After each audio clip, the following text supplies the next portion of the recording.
Tunggol. Na ang una binaming nagharboring na kami. Pag-akyat namin sa Mount Tunggol kasi gabi na, nagharboring kami, nakaduyan na. Tapos pinabaklas yung duyan kasi may kalaban daw sa Mount Tunggol. Yung time na yun, binaklas namin yung mga duyan, umakyat kami sa Mount Tunggol. Hindi pala namin alam na yung kalaban nakalina ng mga andon, landmines. Kaya pag-akyat namin ng Mount Tunggol, na landmines yung tropa na dala ko, yung section na dala ko.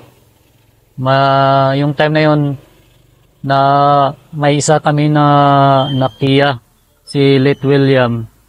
Ano Kasi yung naging reaction mo doon sa pagka-landmines nyo as a platoon sergeant? yung time na yun, nasa Kaplasan Sergeant, sinicure ko muna yung mga sugatan kasakala ko kasi baka maugo na kuan. Pero yung dalawang kuan, team leader, pinakyat ko, kuan ko talaga kasi nag-atrasan sila eh.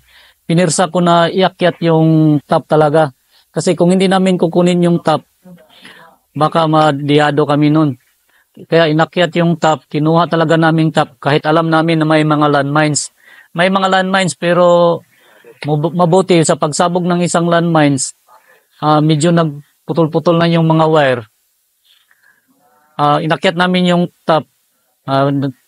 Pagkukuha namin ng top, yung kalaban pala umatras na sila pero hinabol pa rin namin ng putok.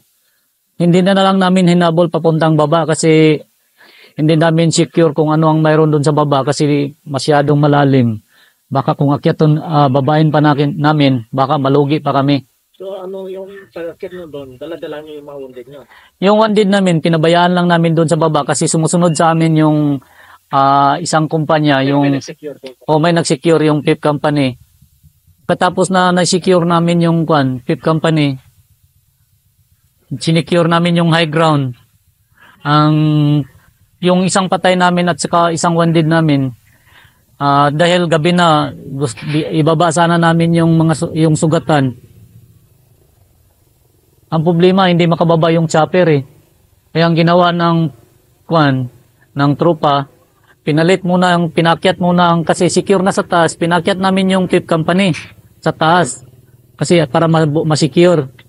Yung 4th Company, advice ng batalyon commander namin ni Colonel Yugyug na yung sugatan namin baka